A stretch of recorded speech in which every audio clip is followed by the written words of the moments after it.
우리에게 주신 하나님 말씀은 피스티스 믿음이라는 주제 10-2입니다. 제목은 세상을 이긴 승리는 이것이니 곧 우리의 믿음입니다. 두 번째 시간입니다. 본문 말씀은 요한일서 5장 4절에서 5절 말씀이고요. 지난주에 첫 번째로 언약이란 무엇인가 라는 주제를 다루었습니다. 오늘도 이어서 언약이란 무엇인가 라는 주제를 지난주에는 옛 언약에 대해 살펴봤고 이번 주에는 새 언약에 대해서 살펴보도록 하겠습니다. 근데 새 언약에 대해서 오늘 구체적으로 살펴볼 수는 없어요. 다음에 1시간을 더 해서 새 언약에 대해서 꼼꼼히 살펴보고 그런 다음에 어떻게 우리가 성경에서 말하는 요구하는 믿음이 무엇인지를 알아서 그 믿음으로 세상을 승리할 수 있는 거구나, 이거를 마무리하도록 하겠습니다. 자, 오늘은 두 번째 새 언약입니다. 언약은 하나님의 백성을 세우기 위한 것입니다. 이렇게 여러분에게 말씀드리고 성경이 그러한가 라고 살펴보고 있습니다. 지난주 옛 언약을 통해서 하나님 말씀을 통해서 하나님과 이스라엘 백성들이 언약 약속했잖아요. 그 언약의 내용이 무엇이었지요? 하나님께서 내가 너희에게 하나님 되어줄게, 내가 너희를 보호할게, 내가 너희 인도해줄게. 그 대신 너희는 어떻게 해야 돼? 내 윤례를 잘 지켜, 내 말을 잘 지켜. 그래서 이스라엘 백성들이 뭐라고 그랬어요? 저희가 모든 것을 실천하겠습니다, 모든 것을 지키겠습니다, 이렇게 약속했죠. 그 약속이 지켜질 때, 그렇게 행할 때 내가 너희 하나님이고 내가 너희의 보호자야, 그렇게 되어줄게. 그때 내가 너희 하나님이고 너는 내 백성 되는 거야, 이렇게 말씀하셨어요. 이것이 옛 언약이에요. 이제 두 번째로 새 언약. 옛 언약과 마찬가지로 새 언약도 오해가 많아요. 어떤 오해를 많이 하고 있냐면, 옛 언약도 초점이 뭐였냐면 죄사함, 여기에 초점이 많이 있었고, 새 언약도 옛 언약만큼 죄사함의 문제, 칭임에서 십자가에서 멈춘 언약이라고 너무 많이 이해하고 있어요. 그런데 성경은 그러한가, 우리가 좀 살펴보도록 하겠습니다. 새 언약은 히브리서에 두 번에 걸쳐서 기록되어져 있어요. 그래서 히브리서 8장과 히브리서 10장에 새 언약에 대한 이야기가 나오고 있거든요. 먼저 본문 히브리서 8장 7절부터 13절까지, 그래서 히브리서 10장 15절부터 17절까지 새 언약에 대해서 이야기하고 있는데 어떻게 말하고 있는지 살펴보도록 하겠습니다. 우리 함께 읽어볼게요. 시작. 그 첫 번째 언약에 결함이 없었더라면 두 번째 언약이 생길 여지가 없었을 것입니다. 그런데 하나님께서는 자기 백성을 나무라시면서 이렇게 말씀하셨습니다. 주님께서 말씀하신다. 보아라, 날이 이를 것이다. 그때 내가 이스라엘 집과 유다 집과 더불어 새 언약을 맺을 것이다. 또 주님께서 말씀하신다. 이 새 언약은 내가 그들의 조상들의 손을 잡고 이집트 땅에서 인도하여 내던 날에 그 조상들과 맺은 언약과 같은 것이 아니다. 그들은 내 언약을 지키지 않았으므로 나도 그들을 돌보지 않았다. 또 주님께서 말씀하신다. 그날 뒤에 내가 이스라엘 집과 맺을 언약은 이것이니 나는 내 율법을 그들의 생각에 넣어주고 그들의 마음에다가 새겨주겠다. 그리하여 나는 그들의 하나님이 되고 그들은 내 백성이 될 것이다. 그리고 그들은 각각 자기 이웃과 자기 동족을 가르치려고 주님을 알라고 말하는 일이 없을 것이니 작은 사람으로부터 큰 사람에 이르기까지 모두 나를 알 것이기 때문이다. 내가 그들의 불의함을 긍휼히 여기겠고 더 이상 그들의 죄를 기억하지 않겠다.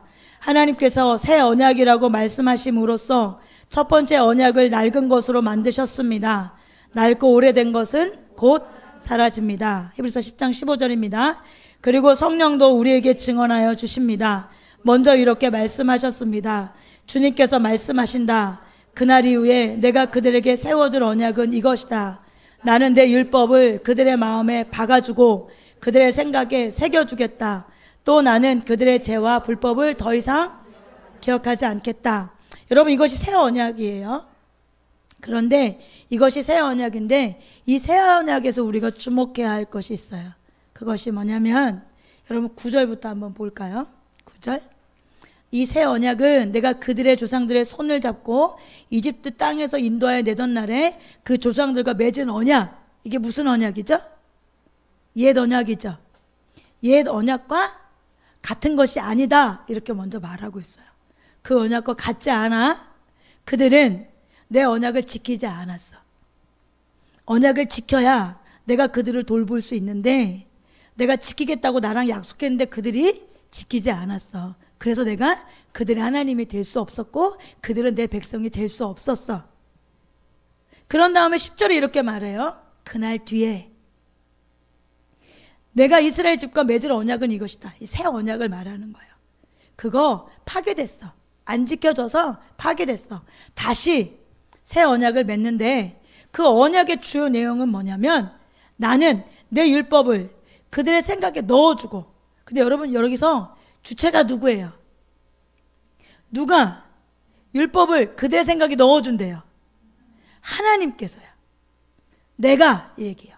내가 내 율법을 우리 생각에 넣어준다는 거예요. 하나님께서 하나님의 율법을 우리의 마음에 새겨주겠다 이렇게 말씀하시는 거예요. 그리고 우리의 하나님이 되어주시고 우리는 하나님의 백성이 될 것이다. 이것이 새 언약이에요. 이것이 주요 내용이에요. 이것이 하나님께서 맺을 언약이다. 다시 얻는 새 언약이다. 이렇게 말씀하고 있어요. 그러고 난 다음에 12절에 뭐라고 그러죠? 내가 그들의 불의함을 긍휼히 여기겠고 더 이상 그들의 죄를 기억하지 않겠다. 이렇게 마무리 지은 다음에 이것을 하나님께서 새 언약 이렇게 말씀하셨다. 이것이 새 언약이다. 이렇게 말씀하고 있죠. 히브리서 10장 15절도 똑같은 말씀이지요. 성령도 우리에게 증언하셨어요. 주님께서 말씀하셨어요. 그날 이후에 옛 언약 이후에 그들에게 세워줄 다른 언약, 새 언약, 그것은 이것이다. 여러분 똑같지요? 내 율법을. 근데 누가? 나는. 하나님께서 나는 내 율법을 그들의 마음에 박아주고 이렇게 표현해. 마음에 박아주고 그들의 생각에 뭐 하겠다? 새겨주겠다. 그러고 난 다음에 더 이상 너희의 죄를 기억하지 않겠다. 이렇게 말씀하고 있죠. 여러분 이 말씀에 출처가 된 예레미야 말씀을 좀 함께 또 살펴볼게요. 히브리서 이 새 언약에 대한 두 구절에 출처가 되는 말씀이 예레미야서에 있어요. 이 예레미야에는 새 언약이라는 말이 유일하게 사용되었고 또 이 새 언약에서 신약이 나온 거예요, 여러분. 신약이 한문이고 새 언약이 우리말이라고 생각하면 돼. 이게 유일하게 나오는 본문이에요. 우리가 한번 예레미야 31장 31절부터 34절까지 같이 우리 히브리서에서 본 새 언약과 예레미야에서 새 언약에 대해서 예언한 것들에 대해서 다른지 틀린지 한번 확인해 보도록 하겠습니다. 함께 읽어봅시다. 그때가 오면 내가 이스라엘 가문과 유다 가문의 새 언약을 세우겠다. 나 주의 말이다. 이것은 내가 그들의 조상의 손을 붙잡고 이집트 땅에서 데리고 나오던 때에 세운 언약과는 다른 것이다. 내가 그들의 남편이 되었어도 그들은 나의 언약을 깨뜨려 버렸다. 나 주의 말이다. 그러나 그 시절이 지난 뒤에 내가 이스라엘 가문과 언약을 세울 것이니 나는 나의 율법을 그들 가슴 속에 넣어주며 그들의 마음판에 새겨 기록하여 나는 그들의 하나님이 되고 그들은 나의 백성이 될 것이다. 나 주의 말이다. 그때에는 이웃이나 동포끼리 서로 너는 주님을 알아라 하지 않을 것이니 이것은 작은 사람으로부터 큰 사람에 이르기까지 그들이 모두 나를 알 것이기 때문이다.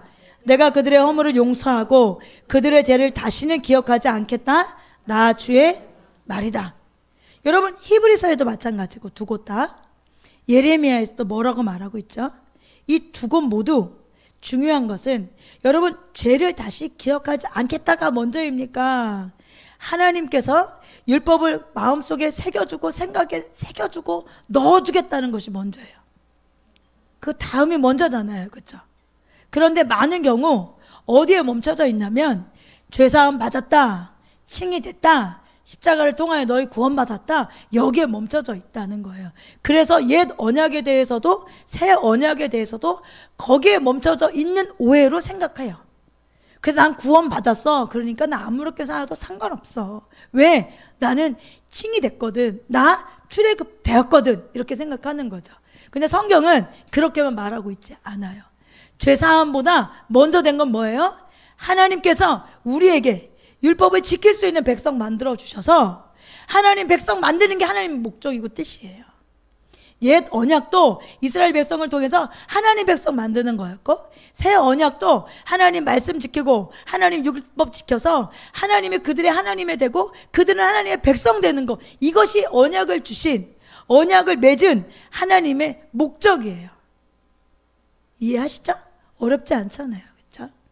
그러면 내 율법을 그들의 생각에 넣어주고 그들의 마음에 새겨주겠다, 이렇게 말씀하신 의미가 뭘까? 이걸 몇 가지 성경 구절을 통해서 이 의미가 도대체 무엇인지 다 아는 거겠지만, 반복되어지는 부분이니까 다 아는 거겠지만 성경이 정말 그러한가 또 확인해 보도록 하겠습니다. 신명기 11장 18절, 여러분 진짜 많이 아는 말씀이잖아요. 그러므로 당신들은 내가 한 이 말을 마음에 간직하고 골수에 새겨두고 그것을 손에 메어 표를 삼고 이마에 붙여 기호로 삼으십시오. 무엇을요? 하나님 말씀을 그렇게 한다는 거예요. 하나님 말씀을 마음에도 간직하고 골수에 새기고 우리가 살면서 자주 볼 수 있도록 손에 표를 메어두는. 여러분 시계를 왜 손목에 둬요? 발에다 두거나 뭐 허리에다 두거나 뭐 목에다 두고 징그러워. 왜 손목 시계를 손에다 이렇게 하죠? 제일 잘 볼 수 있죠. 제일 눈에 잘 띌 수 있고, 여러분 내가 수시로 발견할 수 있는 거죠. 그래서 이 사람은 어떤 마음인 거예요?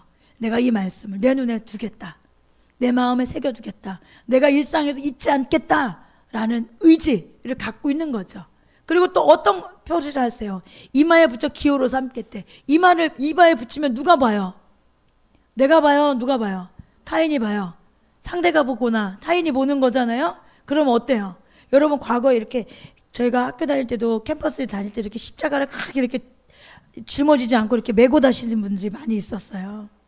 여러분 십자가 메고 여러분 어때요?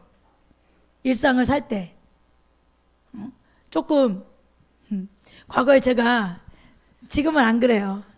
지금은 안 그래요. 지금은 더 뻔뻔해진 것 같아요. 생각해 보니까 과거에는 신호 어기면서 차에 달린 십자가를 꼭 붙들고 주여 아무도 보지 않게 하소서 그러고 십자가 숨기도 했어요. 제가 여기 꼭 그 목걸이를 하나 이제 십자가 가진 거라고 이거 하나밖에 없어요. 네, 이게 전부인데 아주 오래전에 제가 청년 때 누가 이렇게 선물해 줘가 지금껏 제 목에서 떠나지 않고 있는 건데, 제가 이제 가끔 수영장에 가서 수영하고 이제 씻을 때 제 몸에 달린 십자가를 보거든요. 그러면 그런 생각을 해요. 아, 나를 보는 사람들은 다 여기서 내가 예수 믿는 사람인 줄 알겠구나, 이런 생각을 가끔 해요. 그럼 생각하죠. 다 하나씩 채워야겠다. 교회 지체들에게 다 채워야겠다. 사세요 여러분들이. 교회적으로 드릴 생각은 없고요. 금값이 많이 올랐다 그러니까 각자 알아서 하세요. 제 은 목걸이 중에는 십자가가 3개가 있는 것도 있어요. 네, 십자가상에 강도 두 분들과 함께 예수님의 십자가, 그것도 있을 때가 있어요. 필요하신 분은 제가, 필요하다면 제가 빌려드리겠습니다.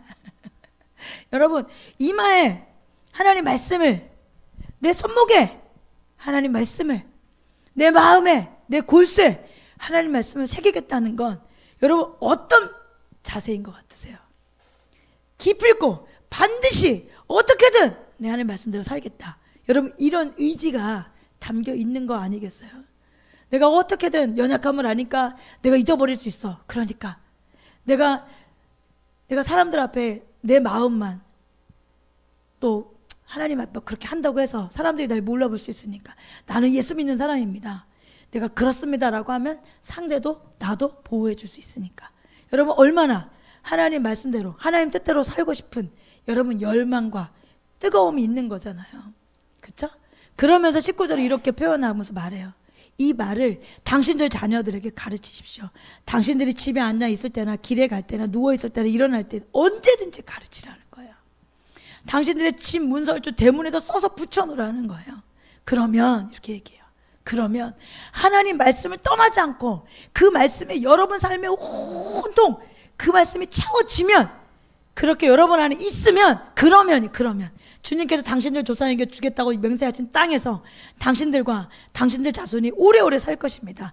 당신들은 하늘과 땅이 없어질 때까지 길이길이 삶을 누릴 것입니다. 당신들이 내가 당신들에게 명한 이 모든 명령을 정성껏 지키며 주 당신들이 하나님을 사랑하고 그의 모든 길을 따르며 그에게 충성하면, 여러분 조건이에요. 주님께서 이 모든 민족을 당신 앞에 다 쫓아내실 것입니다. 그리고 당신들은 당신들보다 강대한 나라들을 차지할 것입니다. 조건부로 하나님께 약속하시는 거죠. 근데 어떤 사람에게요? 말씀을 굳건히 지키려고 하는 사람에게요. 말씀으로 채워지려고 하는 사람에게요. 그것을 잊지 않고 간직하고 지키려고 하는 사람에게 하나님께서 쉽게 말해서 너 내 백성 삼아줄게, 내가 너 보호해줄게, 내가 너 하나님 되어줄게 라고 약속하시고 말씀하시는 거죠. 시편 40편 8절에도 이렇게 말해요. 나의 하나님, 내가 주님의 뜻 행하기를 즐거워합니다. 주님의 법을 제 마음속에 간직하고 있습니다. 여러분, 하나님의 뜻을 행하기를 즐거워하는 사람은 하나님의 법을 어디에 간직한대요? 마음에. 그러니까 하나님 말씀을 즐거워하고 하나님 말씀을 기뻐하고 사랑하고 사모하는 사람들은 어떤 사람들이라는 거예요? 하나님 뜻 행하기를 원하는 사람들. 그런 사람들이 하나님 말씀을 사모하겠죠. 왜요? 하나님 뜻이 무엇인가, 하나님 뜻이 무엇인가 알고 싶을 거 아니에요. 그래야 지키니까. 하나님이 뭐라고 하셨는지 궁금할 거 아니에요. 왜요? 하나님 뜻대로 살고 싶으니까. 시편 119편 11절에 내가 주님께 범죄하지 않으려고 열망이 먼저 묻어있죠. 난 죄짓지 않고 싶어. 내가 주님께 범죄하지 않고 죄짓지 않으려고 어떻게 한다는 거예요? 주님의 말씀을 내 마음속에 깊이 간직합니다. 여러분, 지금 이 말씀은 하나님의 말씀을 듣는 사람들, 하나님의 말씀을 사모하는 사람들에게 하나님께서 하나님 백성을 주겠다는 거고, 또 하나님 백성, 하나님의 말씀을 사모하는 자들은 죄를 이기는 하나님 백성 될 수 있다는 말씀이잖아요. 내가 주님의 뜻을 즐거워합니다. 행하기를. 내가 죄짓지 않기를 원합니다. 내가 잊지 않고 하나님 말씀을 거하길 원합니다. 왜 그러는 거예요? 왜? 지키려고요. 하나님 뜻대로 살려고 이러는 거잖아요. 그래서 존 오웬은 이 표현을 이렇게 말해요. 하나님의 법이 사람들의 마음속에 살아있는 원리가 되게 하는 것. 하나님의 법은 우리 마음 안에 하나님의 마음에, 사람들의 마음에서 살아있는 원리가 되게 하는 것이 하나님의 법이다. 이렇게 말하고 있어요. F. 브루스는 이렇게 말해요. 마음에 새겨진 법이 도덕적인 갱신, 즉 중생을 의미하는 것이다. 권영경 교수님, 우리 뭐 가까이 계시는 숭실대 교수님이시잖아요. 언젠가 한번 지나가면서 한번 봤는데 머리가 하얗게 새셔가지고 이렇게 지나가시더라고요. 보면서 차에서 응원했죠. 우와, 교수님이다. 그렇다고 제가 숭실대 출신은 아닙니다. 교수님이다. 이러고 지나가면서 내려서 사인 받고 싶었지만 운행하고 있었기 때문에 그 견영경 교수님도 이렇게 말해요. 하나님의 법이 마음판에 새겨진다는 것은 백성들의 마음 자세가 하나님의 법에 맞는 것이 된다는 것, 그 백성들이 마음으로부터 하나님의 뜻을 따른다는 것이다. 하나님의 법이 우리 마음에 새겨진다는 건 무슨 뜻이에요? 결국 지금 새 언약으로 말씀하신 내 율법을 그들의 생각에 넣어주고 그들의 마음에다가 새겨주겠다. 여러분, 이 말은 결국 무슨 뜻이라는 거예요? 결국 그 하나님의 법이 우리의 마음에 새겨진다는 것은 백성들의 마음이 하나님의 법이 맞고 백성들의 마음이 하나님의 뜻을 따른다는 거라는 거예요. 주석에도 이렇게 나와 있어요. 내적인 성품의 변화를 주셔서 순종할 수 있게 해주는 것. 그 말씀이 우리가 죄를 이기게 해준다는 거예요. 그 말씀이 하나님을 기쁘게 할 수 있다는 거예요. 그 말씀이 하나님 앞에 순종하는 삶을 살 수 있게 하신다는 거예요. 그래서 내적인 성품의 변화를 주셔서 순종할 수 있게 해주시는 것을 의미하며 성령의 역사로 말미암아 전인적이고도 획기적인 변화가 일어날 수 있다. 전인적이고도 획기적인 변화가 일어나게 해주실 것이다. 이렇게 말하고 있다. 이것이 새 언약의 핵심이에요. 여러분, 그런데 아까 새 언약에 대해서 히브리서와 예레미야서를 읽으면서 여러분, 이것을 가능하게 하는 주체가 누구라고 말씀드렸죠? 하나님이요. 여러분, 이게 중요한 거예요. 새 언약은 옛 언약과 다르게 하나님이 주체가 되는 거예요. 옛 언약은 하나님께서 내가 너희에게 이렇게 할게, 너희가 지켜? 네! 하고 명령이었어요. 근데 새 언약은 그게 아니에요. 내가 너희 마음 안에 내 율법을, 너희 생각 안에 내 율법을 새겨주고 넣어줄게. 내가. 그러면 그 율법이, 그 말씀이 너를 살 수 있도록, 죄를 이길 수 있도록, 하나님 앞에 살아낼 수 있도록 하나님께서 이끌어 가시고 그 말씀이 너를 그렇게 이끌어 갈 거야. 그리고 새 언약은 여러분, 에스겔서 말씀을 보면 더 구체적으로 말씀하고 있는데 그 주체를 더 정확하게 누구라고 표현하냐면 성령님이라고 말하고 있어요. 성령님. 에스겔서에 더 분명하게 계시가 되어져 있는데 이 새 언약의 핵심, 이것에 대해서 더 자세히 말하고 있는 에스겔서 한번 보겠습니다. 36장 24절입니다. 내가 너희를 이방 민족들 가운데서 데리고 나오며 그 여러 나라에서 너희를 모아다가 너희의 나라로 데리고 들어가겠다. 그리고 내가 너희에게 맑은 물을 뿌려서 너희를 정결하게 하며 너희의 온갖 더러움과 너희가 우상들을 섬긴 모든 더러움을 깨끗하게 씻어주며 너희에게 새로운 마음을 주고 너희 속에 새로운 영을 넣어주며 너희 몸에서 돌같이 굳은 마음을 없애고 살갗처럼 부드러운 마음을 주며 너희 속에 새 영을 두어 너희가 나의 모든 율례대로 행동하게 하겠다. 그러면 너희가 내 모든 규례를 지키고 실천할 것이다. 그때에는 내가 너희 조상에게 준 땅에서 너희가 살아서 너희는 내 백성이 되고 나는 너희 하나님이 될 것이다. 여러분, 지금 에스겔서에는 새 언약에 대한 내용, 새 언약의 특징을 더 구체적으로 설명하고 있어요. 그런데 그것을 마무리하면서 이렇게 새 언약을 주신 이유를 뭐라고 말씀하고 있어요? 너희는 이렇게 하면 내 백성 되고 나는 너희의 하나님이 될 거야. 이렇게 말하고 있어요. 근데 옛 언약은 네, 그렇게 하겠습니다. 이스라엘 백성들이 그렇게 이야기했는데 새 언약은 주체가 누구냐면 하나님께서 하시는 거예요. 24절에 내가 이렇게 시작해. 내가, 하나님께서 내가 너희를 이렇게 말씀하세요. 내가 이방 민족들 가운데 데려 나오고 너희를 모아다가 너희 나라로 데리고 가겠다. 내가. 그리고 25절에도 그리고 내가 이렇게 말해요. 내가 너희에게 너희를 정결하게 하겠다. 너희를 더러움에서 깨끗하게 씻어주겠다. 그 다음에 26절부터 너희에게 새로운 마음을 주겠다. 누가? 내가. 25절에 내가가 계속 이어지는 거예요.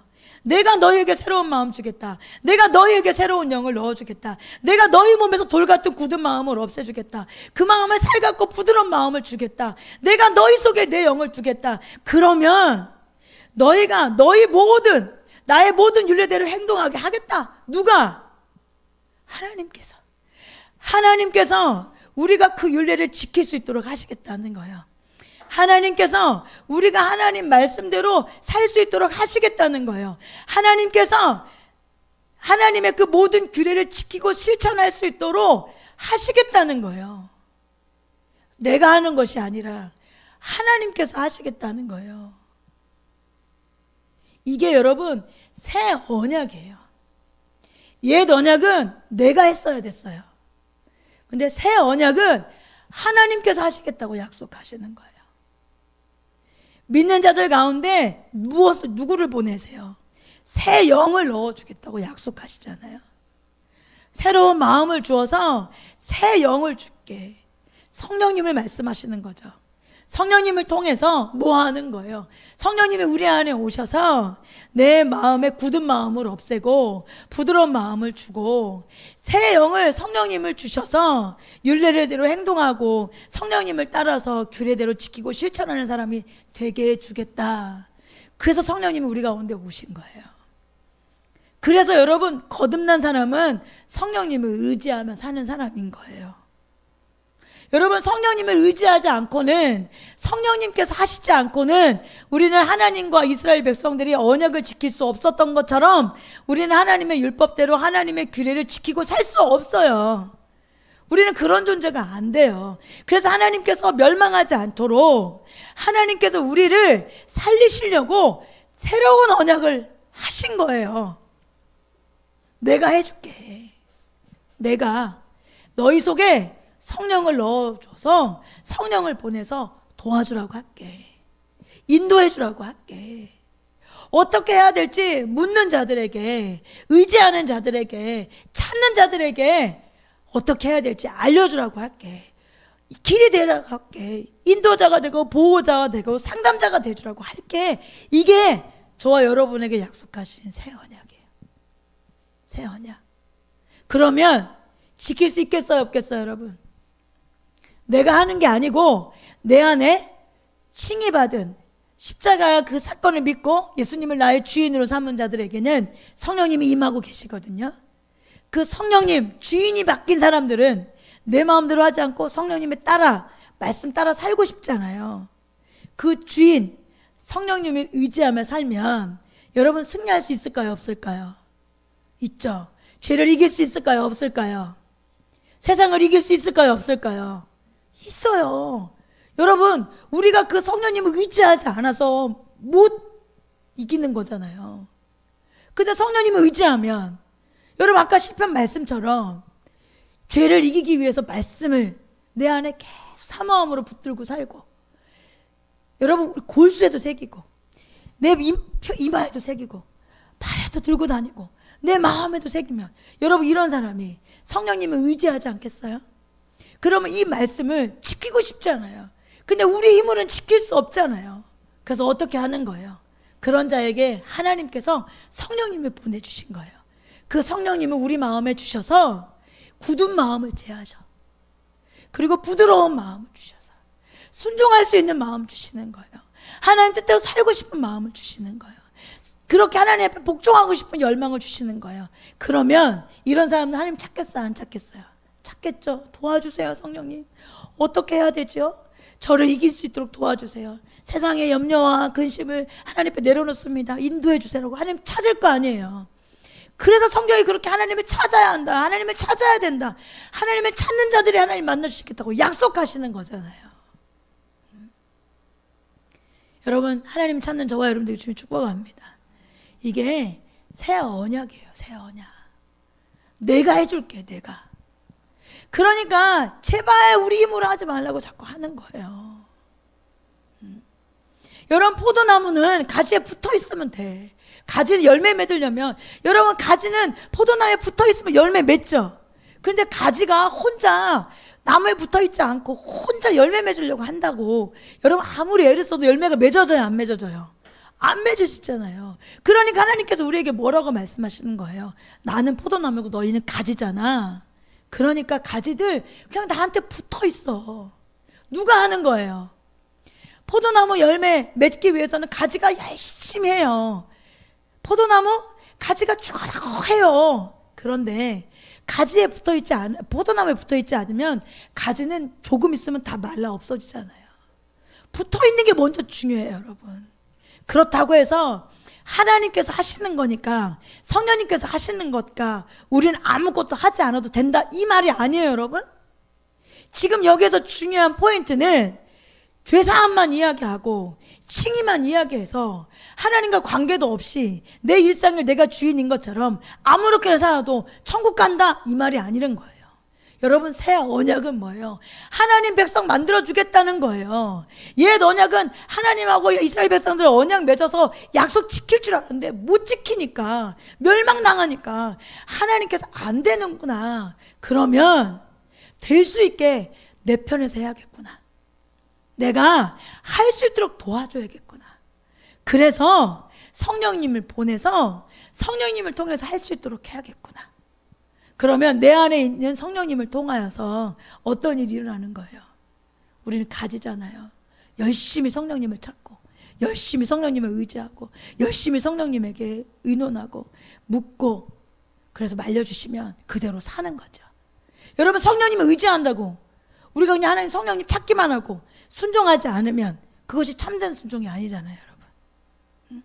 열매 맺기 위해서는 찾고, 여러분 찾으면 하나님께서 분명히 말씀하시고 알려주시잖아요.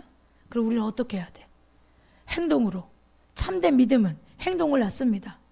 어떻게 해요? 순종하잖아요. 죄를 이기잖아요. 그래서 참된 믿음이 하나님이 기쁘시게 할 수 있고, 참된 믿음이 순종할 수 있고, 참된 믿음이 우리를 거룩하게 할 수 있는 거예요. 근데 그걸 누가 하는 거예요? 우리 안에 계신 성령님이 하시는 거예요. 그래서 우리는 그 성령님을 의지하는 거예요. 성령님을 의지하는 사람이 거듭난 사람이에요. 여러분 돈을 의지하잖아요. 여러분 명예를 의지하잖아요. 지금 보이는 것들을 의지하잖아요. 사람들의 어떤 평가 의지하잖아요. 여러분 이건 성령님 의지하는 게 아니잖아요. 여러분 예수님을 믿는다는 건 성령님을 의지하는 거예요. 예수님을 믿는 참된 믿음을 가진 사람들의 신앙생활은, 삶은 성령님을 의지하는 거예요. 여러분 성령님을 의지한다는 것이 무엇인지 여러분 더 차츰차츰 우리의 온 삶 가운데 깊숙이 그리고 세심하게 세밀하게 하나님께서 알려주시길 여러분 구하세요. 그래서 철저하게 하나님 저는 성령님을 의지하며 살고 싶어요. 철저하게 성령님만 의지하는 자들 될 수 있게 도와주세요. 저의 삶이 실체가 되어줄 수 있도록 주여 은혜를 베풀어 주옵소서 하고 여러분 주님 앞에 구하세요. 그리고 다음 주에 이 부분에 대해서 더 철저하게 여러분에게 말씀드리겠습니다. 어거스틴이 이렇게 말해요. 기독교 교육론에 이것은 신약에 대한 예언임을 의심할 수 없다. 지금 에스겔서에서 표현한 이 새 언약, 이것은 신약에 대한 거다. 여기 이 예언에는 우리가 지금 보는 바와 같이 모든 민족에게 주실 중생의 씻음이 약속되어 있다는 것을 문제를 들여다보는 사람이라면 아무도 의심할 수 없다. 그러니까 지금 여기에서 이야기하는 이 어거스틴의 이 의미는 뭐냐면, 우리가 죄 씻음 받았어 칭의만 생각하고 있는데 이건 칭의를 포함한 중생에 대한 이야기라는 거예요.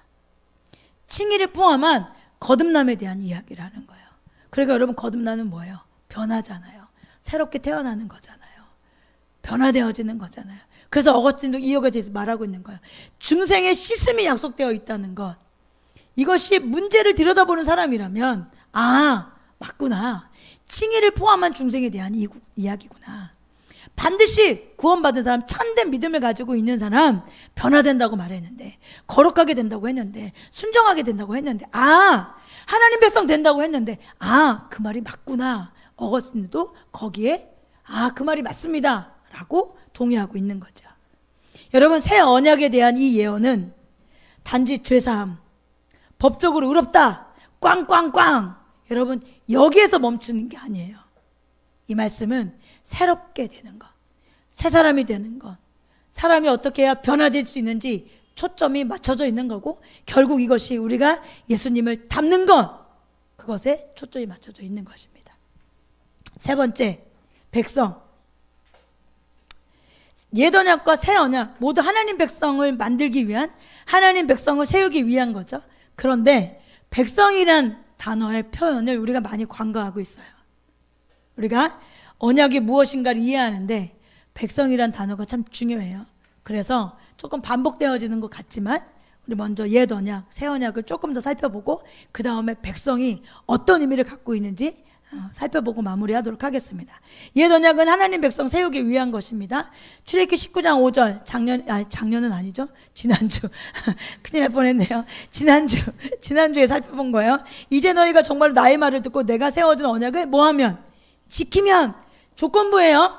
지키면 약속했잖아요. 너희는 모든 민족 가운데 나의 보물이 될 것이다. 온 세상이 다 나의 것인데 그러므로 너희는 내가 선택한 백성이 되고, 이거 지키면 뭐 되는 거예요? 백성 되고, 이렇게 말하고 있어요. 근데 이 백성이 어떤 백성이에요?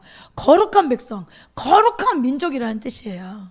그러면 다른 민족과 구별된 택함 받은 백성, 오직 하나님만 섬기고 하나님 뜻만 따르는 성민이 무슨 뜻이에요? 뭐예요? 성민이 뭐예요, 전사님? 거룩한 뭐예요? 백성이에요. 맞아요. 거룩한 백성 되는 거. 거룩한 백성 되는 거예요. 이것이 옛 언약의 목적이에요. 그래서 이 언약이 지속되어지는 여부는 어디에 달렸냐면 순종하는 거에 달려있어. 순종하면 약속된 축복을 받아. 그런데 불순종하면 저주받고 멸망하게 되죠. 그래서 하나님께서 뭐라고 말씀하셨어요? 나는 너희 앞에 생명과 저주를 둔다. 생명과 사망을 둔다. 나는 근데 너희가 생명을 선택하길 원해. 여러분 그렇게 말씀하셨잖아요. 하나님의 마음은 나는 너희가 평안을 선택하고 나는 너희가 생명을 선택하길 원해. 그런데 선택은 너희가 하는 거야. 선택은 너에게 달렸어. 그런데 나는 너희가 생명을 선택하길 원해. 그러면 뭐죠? 하나님 말씀을 지키면 생명이 선택하는 거고 하나님 말씀을 지키지 않으면 뭐 하는 거예요? 저주받는 거예요. 그래서 여러분 이스라엘 백성들 1세대가 언약 백성이었음에도 불구하고 다수가 구원받았어요? 아니죠. 오히려 다수가 멸망당했어요. 그러면 이렇게 생각하는 사람도 있어. 그건 구약 얘기죠. 그럼 신약이 아니잖아요. 그런데 여러분 고린도전서 10장에 신약에서 뭐라고 말하고 있냐면 그 구약 이야기를 하면서 우리에게 그거 너희 기억해. 너희도 그렇게 될 수 있어. 그러니까 그 사람들을 뭐하고? 본보기를 해서 너희가 그렇게 살지 않도록 해야 돼. 너희도 그럴 수 있어 라고 이스라엘 백성들을 본보기를 우리에게 제시한단 말이에요. 그러면 이 본보기를 제시한다는 것은 우리도 그럴 수 있다 없다? 우리도 그럴 수 있다. 그리고 그 기준이 지금 우리에게도 동일하게 유용하고 동일하게 제시된다는 거잖아요. 사도 바울이 분명히 그렇게 말하고 있단 말이에요. 여러분 고린도전서 10장 사도 바울의 고백이에요. 우리에게 이렇게 주의하라고 경고하는 이야기예요. 우리 1절부터 12절까지 쭉 다 읽겠습니다. 형제자매 여러분, 나는 여러분이 이 사실을 알기를 바랍니다. 우리 조상들은 모두 구름의 보호 아래 있었고 바다 가운데를 지나갔습니다. 이렇게 그들은 모두 구름과 바다 속에서 세례를 받아 모세에게 속하게 되었습니다. 그들은 모두 똑같은 신령한 음식을 먹고 모두 똑같은 신령한 물을 마셨습니다. 그들은 자기들과 동행하는 신령한 바위에서 물을 마신 것입니다. 그 바위는 그리스도였습니다. 그러나 그들의 대다수를 하나님께서는 좋아하지 않으셨습니다. 그들은 광야에서 멸망하고, 여러분 잠깐 여기 보시면 세례 받았대. 여러분 안 믿는 사람이 세례 받아요? 지금 믿는 사람들에게 말하잖아요. 이스라엘 백성들 구원받은 사람들에게 말하는 거예요. 출애굽했잖아요. 칭의 받았잖아요. 그 사람들을 말하는 거예요. 그 사람들 세례 받았지? 신령한 물, 신령한 음식은 성만찬을 상징하는 거예요. 구원받은 사람들이 성만찬 하잖아요, 여러분. 세례 받고 성만찬한 구원받은 사람들에 대한 이야기예요. 옛 언약을 통해서 하나님 백성 된 사람들이에요. 그런데 그들이 5절에 광야에서 어떻게 됐대요? 멸망하고 말았다고 분명히 말하고 있잖아요. 그러니 여러분 한 번 구원은 영원한 구원이 아니에요. 이스라엘 백성들이 여러분 출애굽했잖아요. 그러면 광야에서 어떻게 살든 상관없잖아요. 하나님의 불순종을 하든 하나님 마음을 아프게 하든 하나님이 좋아하시든 안 좋아하시든 상관없다고 생각하잖아요. 한 번 구원은 영원한 구원이라고 말하는 사람들은. 그런데 사도 바울이 신약에서 지금 이 시대를 살고 있는 우리에게 향하여서 이 사람들의 예를 들면서 이 사람들도 너희처럼 믿는다고 생각했던 사람이고 너희처럼 구원받은 사람이었고 너희처럼 출애굽단 칭의받은 사람이야. 그런데 광야 가운데서 뭐 하다가 하나님의 불순종하다가 뭐 한 거예요? 멸망당했다. 그 광야에서 멸망당했다. 이렇게 말씀하고 있는 거잖아요. 야, 그러면서 6절에 이렇게 말해요. 계속 우리 12절까지 읽어볼까요? 이런 일들은 우리 조상들이 악을 좋아한 것과 같이 우리가 악을 좋아하는 사람이 되어서는 안 된다는 것을 우리에게 가르쳐주는, 여러분 6절 보시면 지금 이 말을 하는 이유가 뭐예요? 구원받았다고 생각해. 십자가 믿었다고 생각해. 나 옛날에 나 믿습니다라고 했어. 그러니까 아무렇게나 살고 죄 가운데 살고 악을 좋아하고, 여러분 그래도 구원받을 수 있어 라고 생각하는 게 맞다는 거예요? 틀리다는 거예요? 틀리다는 거예요. 그래서 경고하는 거예요. 너희 중에 이렇게 멸망한 사람들처럼 악을 좋아해. 악을 좋아하는 사람이 되면 안 돼. 왜냐하면 그들이 우리에게 본보기가 된다고. 악을 좋아하다가 멸망받았던 그들을 보고 우리는 악을 좋아하면 멸망받구나라고 생각하고 그렇게 하면 안 되라고 사도 바울이 말하고 있는 거잖아요. 여러분, 제가 우기는 거예요? 아니잖아요. 분명히 성경에서 이렇게 말하고 있잖아요. 광야 가운데 이스라엘 백성들 출애굽됐으니까 다 그 사람들 구원받아라고 말하는 거 여러분 성경적으로 옳지 않아요. 여러분, 그럼 고린도서 이 말씀을 어떻게 이야기할 거예요? 분명히 그들의 멸망받았다고 했지 결국 그들은 상급을 못 받았어라고 말하지 않잖아요. 여러분 교묘하게 속지 마세요. 여러분, 그런 말씀에 미혹되지 마세요. 여러분, 그런 말씀이 듣기는 편하겠죠. 지금 당장 이 땅에 살아가면서 여러분 그렇게 강조하고 그렇게 생각하면 안 된다고 말하고 그건 교리와 같지 않잖아라고 말하는 그런 저항이 있겠죠. 그렇다고 여러분 말씀을 미혹하게 가르치고 여러분 편한 말씀 듣고 성경적이지 않은 말씀을 듣고 살면 여러분 그러다 지옥 가. 여러분 그럼 어떡할 거예요? 분명히 그 조상들이 악을 좋아해서 광야에서 멸망당했다고 분명히 말하는데 이것을 분명히 사도 바울이 들고 와서 경고하는데 너희 이렇게 살면 너희도 멸망당해라고 분명히 말하는데 여러분 이건 칭의받기 전에 사람들이 말하는 게 아니잖아요. 세례받은 사람 신령한 물과 음식을 먹는 나 구원받았어 라고 생각하는 사람들에 대해 어떻게 살고 있어 당신들 이렇게 말하고 있는 거잖아요. 여러분의 삶이 악을 좋아합니까? 여러분의 삶에 여러분 계속해서 이렇게 말하고 있다고요. 우상 숭배합니까? 그들 가운데 얼마나 우상 숭배했습니다. 성경이 기록하기를 백성들이 앉아서 먹고 마셨으면 일어서서 춤을 추었다 하였습니다. 여러분은 그들과 같이 우상 숭배해서는 안 됩니다. 간음하지 마십시오. 그들 가운데 얼마가 간음을 하였고 하루에 23,000명이나 쓰러져 죽었습니다. 그리스도 시험하지 마십시오. 그들 가운데 얼마는 그리스도를 시험하였고 뱀에게 물려서 죽었습니다. 그들 가운데 얼마가 불평한 것과 같이 불평하지 마십시오. 그들은 파멸시키는 이에게 멸망당했습니다. 여러분 이 멸망이 여러분 상급 없는 거예요? 여러분 우상 숭배하는 자들이 상급이 없습니까? 하나님이 시험하는 자들이 상급이 없습니까? 불평하는 자들 여러분 상급 없습니까? 여러분 상급 없는 걸로 파멸된다고 말합니까? 여러분 표현이 다르잖아요. 상급의 문제가 아니고 이건 구원의 문제예요. 여러분 구원의 문제. 분명히 11절에 이렇게 말하면서 이런 일들이 그들에게 일어난 것은 본보기가 되게 하라는 것이며 그것들이 기록된 것은 말세를 만난 우리에게 여러분 저와 여러분에게 구약 세대에만 있는 얘기가 아니라 지금 우리에게 말세를 만난 우리에게 경고가 되려고 말하는 거라는 거예요. 구약이잖아. 이스라엘 백성들이잖아. 새 언약이 우리에게 주어졌잖아.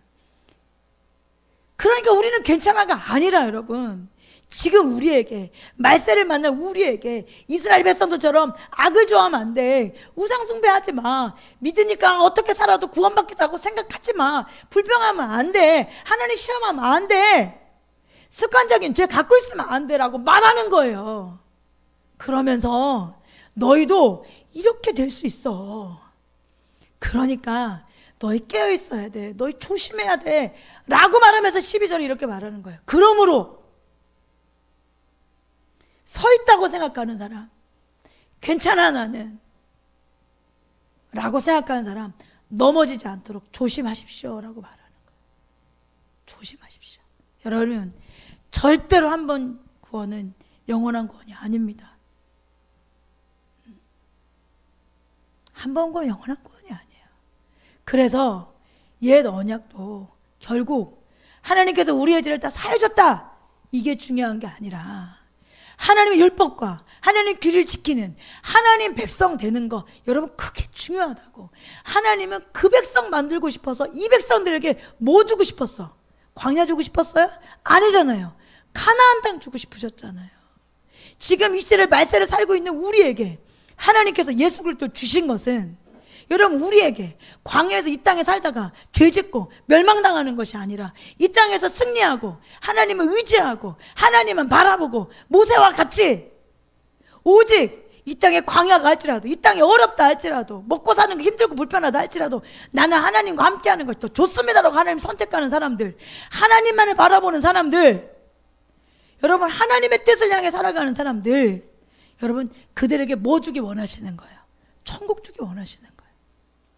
진짜 하나님 우리에게 주시는 게 뭐예요? 천국이에요. 진짜 하나님께서 우리에게 원하시는 거, 우리에게 천국 주시기 원하시는 거예요. 근데 아무나 들어갈 수 있는 게 아니야. 아무나 들어갈 수 있는 게. 여러분 새 언약도 히브리서 8장 8절부터 10절까지 다 읽으셨으니까 새 언약도 하나님 백성 만드는 것이 목적이에요.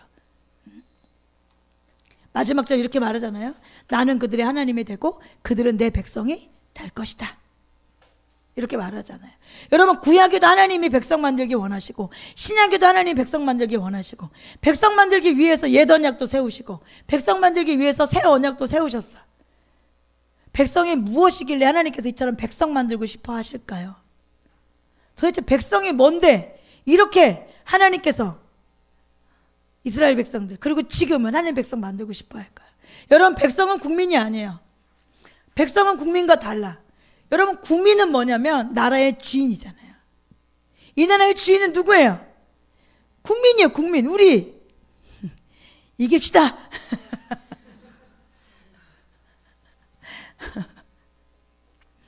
그런데 백성은 국민과 달라. 백성은 왕의 소유물이에요. 백성은 왕의 종이에요. 그래서 백성은 무엇을 갖고 있냐면 왕에게 절대 복종해야 돼. 여러분 옛 언약이든 새 언약이든 하나님께서는 하나님께 복종하는, 하나님께 절대적으로 복종하는 이 백성 만들고 싶은 그것이 언약의 초점이에요. 디도서 2장 14절에 보면 그리스도께서는 우리를 위하여 자기 몸을 내어주셨습니다. 그것은 예수님께서 십자가를 내어주셨어요. 그렇게 한 이유가 뭐래요? 읽어볼까요? 그것은 우리를 모든 불법에서 건져내시고 깨끗하게 하셔서 선한 일에 열심을 내는 백성으로 삼으시려는 거예요. 여러분 이 말씀을 보면 여러분 우리가 하나님이 없이는 선한 일을 할 수 있는 사람이에요? 아니에요? 아니에요. 예수님이 아니면 우리는 선한 일을 할 수 없는 사람이야. 그래서 예수님께서 십자가 못 박혀 돌아가심을 위해서 우리를 모든 죄에서 건져내 주시고 우리를 깨끗하게 하셔서 우리를 무슨 일 하는 사람? 선한 일 하는 사람, 선한 일을 열심히 내는 하나님 백성. 그러니 결국 선한 일을 열심히 할 수 있는 건 하나님 율법을 지키는 거예요. 하나님 규례를 지키는 일이에요. 여러분 이것을 지키는 사람이 하나님 백성이잖아요. 그러니 우리는 하나님이 없이는 여러분 율법도 규례도 지킬 수가 없고 하나님이 없이는 여러분 우리는 선한 일을 할 수 있는 존재가 아니에요. 그래서 하나님은 하나님 백성 만들고 싶었던 거예요. 하나님 말씀 순종하는 사람. 왜? 하나님 말씀만 선한 일이 되어지기에, 하나님 뜻만 이 땅에 선한 일이 되어지기에, 하나님 말씀만, 하나님 뜻만 결국 우리에게 생명을 주실 수 있기에 그 말씀에 순종하는 사람, 그런 사람이 이 땅에 선한 일을 할 거 아니에요. 그 말씀에 복종하는 사람, 그런 사람이 이 땅에서 선한 일을 열심히 할 거 아니에요. 그래서 하나님은 이 세상을 구원하기 위하여 우리를 하나님 백성 삼으시고 싶으신 거예요. 에베소 2장 10절에도 이렇게 말하죠. 우리는 하나님 작품입니다. 저와 여러분이 하나님 작품입니다. 아멘. 믿으세요? 거울 보고 못생겼다 하지 말고 나는 아보카도가 어때서 맛만 있는데 나는 하나님 작품이야. 하나님 작품. 여러분 꼭 기억하세요. 나는 하나님 작품입니다. 근데 하나님께서 선한 일을 하게 하시라고 하나님께서 그리스도 예수 안에서 우리를 만드셨어요. 이게 우리의 삶의 목적이에요, 여러분. 선한 일 하려고, 우리를 선한 일 하게 하려고 하나님께서 우리를 만드셨어. 하나님께서 이렇게 미리 준비하신 것은 우리가 선한 일을 하며 살게 하시려는 것입니다. 우리를 하나님께 작품으로 만드셨어. 우리는 하나님의 형상대로 빚어진 자들이에요. 그래서 우리는 예수 그리스도를 닮는 자들이야. 예수를 닮는 자들을 우리 안에 성령님이 계시기 때문에 하나님 율례와 규례를 지키죠. 율례와 규례를 지켜야만 예수님도 닮을 수 있어요, 여러분. 그 백성들만 하나님의 율례와 규례를 지키기 때문에 예수 그리스도를 닮고 그 사람들만 선한 일을 할 수 있는 거예요. 그래서 하나님은 우리에게 그 선한 일 하려고 우리를 작품으로 만드셨어. 저와 여러분 그런 사람들이에요. 여러분 어깨 딱 펴고 세상이 우리를 어쩌고 저쩌고 가요 있잖아요. 우리가 쓰러지지 않고 절망하지 않고 이겨내야죠. 이제 벌써 보니까 카톡 검열이 6월 16일인가 언제부터 시작된다고 하더라고요. 나라를 많이 잃었죠. 슬프고 아픈 일이에요. 그렇지만 우리가 그만큼 외면했고 우리가 그만큼 몰랐고 그냥 살면 되는 거다라고 생각할 때가 많았죠. 회개하고 돌이키면, 하나님은 하나님의 백성이 회개하고 돌이키면 하나님께서 기도를 들어주시겠다고 약속하셨잖아요. 기도를 들으시고 뭐 하시겠다고 약속하셨죠? 그 땅을 회복시키시겠다고 약속하셨어요. 하나님께서 분명히 약속을 지키시는 분이니 우리가 회개하고 돌이켜 하나님 앞에 기도로 나아가 이 땅을 회복시키실 수 있도록, 하나님께서 일하실 수 있도록 우리가 내어드리는 저와 여러분 되길 주님 축복합니다. 여러분 포기하지 마십시다. 그러면 우리 아이들이 이제 영영 우리 아이들이 눈물 흘려. 여러분 투표하셔야 돼요. 투표하세요. 왜냐하면 우리 투표가 우리 아이들을 울게 할 수 있고 웃게 할 수 있어요.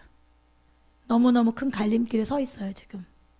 그래서 뭐 범죄가 범람하고 여러 가지 말도 안 되는 일들이 사전투표 가운데 있다 할지라도 여러분 선을 악을 이길 수 있습니다. 반드시. 우리도 막 화가 나, 속이 상해, 막 그런 생각이 들지만 그래도 하나님 앞에 사랑하기를 결단하고 이날을 살려달라고 은혜를 구하고 우리의 죄를 돌이켜 하나님을 찾아 하나님께 약속하신 데 이날을 회복시켜달라고 은혜를 구하며 나아가고, 또 우리에게 주어진 일들 충성되게 하면 하나님께서 반드시 이날을 포기하지 않고 다음 세대 위에, 교회 위에 살려줄 것을 믿습니다. 여러분 그 믿음 가지고 하나님 앞에 불평하지 마시고 낙심하지 마시고 하나님 앞에서만 우는 거예요. 예수 믿는 사람들은 하나님 앞에서 울면 세상에서 울지 않아. 근데 하나님 앞에서 울지 않으면 세상 나가서 울 수밖에 없어. 여러분 그걸 꼭 기억하고, 우리는 하나님 백성입니다. 아멘. 우리는 이 땅에 소속되어 있지만 우리는 하나님 백성이에요. 하나님 백성. 하나님 백성답게 사는 저와 여러분들에게 주님 축복합니다. 하나님 백성이 이런 사람들이에요. 절대로 뭐 죄나 사해주는 식으로 하나님 백성이 만들어지지 않습니다. 하나님의 나라는 공화국이 아니고 왕국이에요. 여러분 공화국이 뭐예요? 공화 정치하는 나라가 공화국이래요. 무슨 소리야? 주권이 국민에게 있다, 이런 의미래요. 공화국은. 그런데 하나님의 나라는 공화국이 아니고 주권이 국민에게 있는 공화국이 아니에요. 하나님의 나라는 왕국이에요. 여러분 하나님의 나라는 하나님이 통치하시는 나라라고 배우셨죠?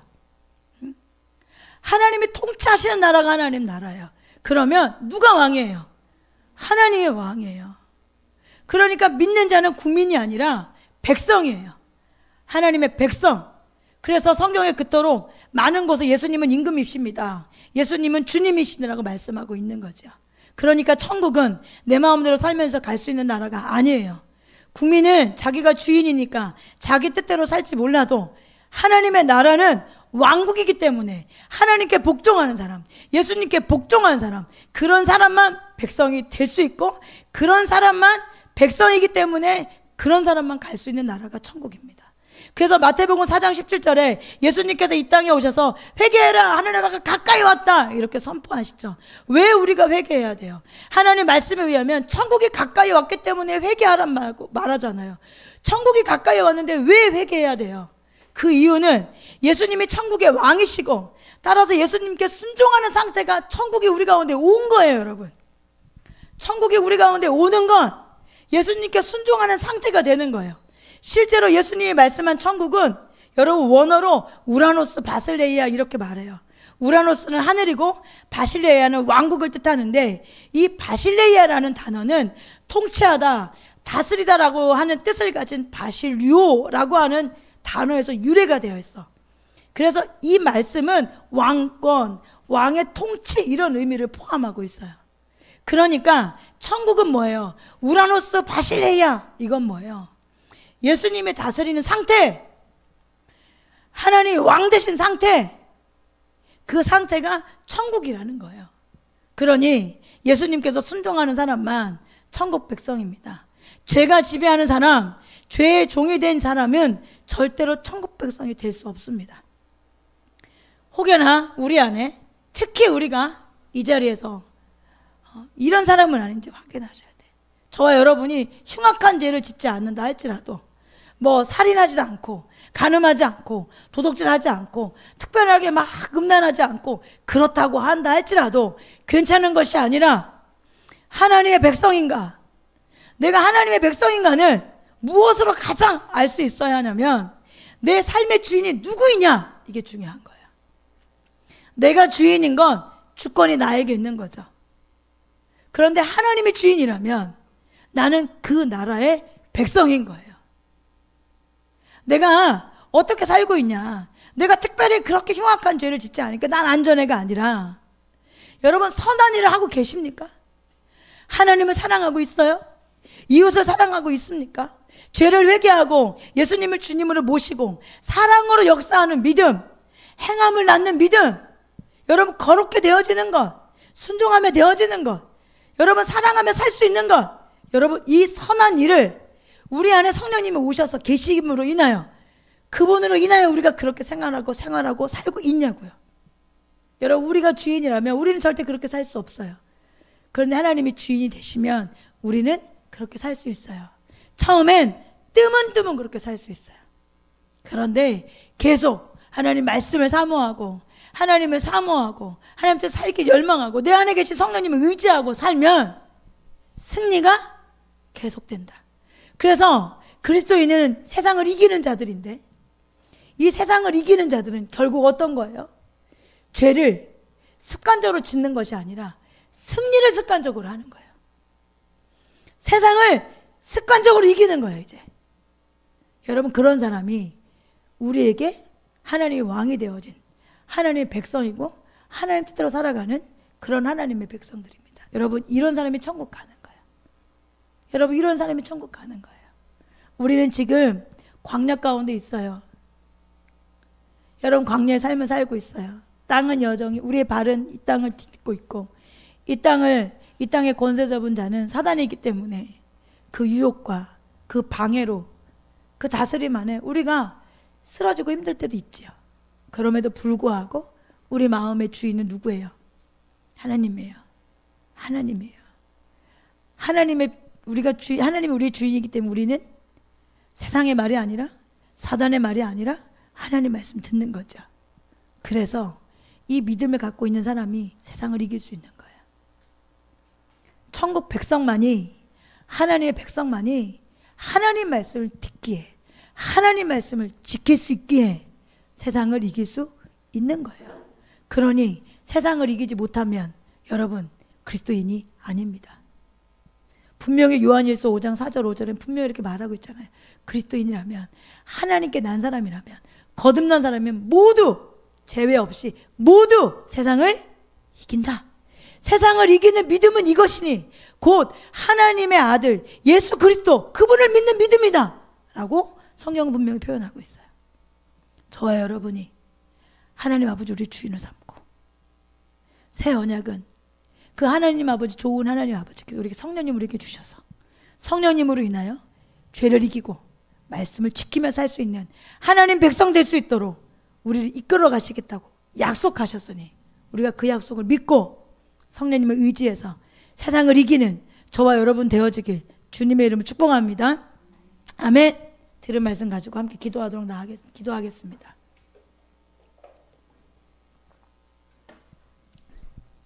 여러분 이 시간에 함께 기도할 때 먼저 하나님 앞에 감사하세요. 얼마나 사랑이신지 내버려 두지 않으시고 구원하시기 위하여 성령님 우리 가운데 허락하셔서 말씀을 내 마음에 내 생각에 새겨주시고 기억나게 하시는 건 우리를 살리기 위한 하나님의 마음이에요. 그런 은혜를 베풀어 주셔서 감사하고, 우리가 그 말씀이 내려질 때 내 뜻대로 살려고 하니까 안 되잖아. 그때 성령님을 찾아 성령님을 의지하라고 가르쳐 주셔서 감사하다고. 이제 하나님 제가 성령님을 꼭 붙들고 꼭 붙어 있겠습니다.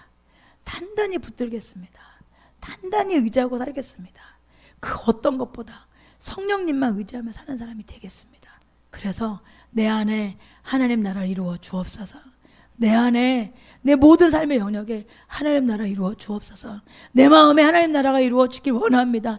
내 모든 생각에 하나님 나라가 이루어지길 원합니다. 내 모든 선택에 하나님의 생각이 하나님 말씀이 이루어지길 원합니다. 그것으로 가득 채워지길 원합니다. 여러분 하나님 앞에 그렇게 구하며 하나님 앞에 은혜를 구하며 나아가면 좋겠어요. 함께 기도하시겠습니다.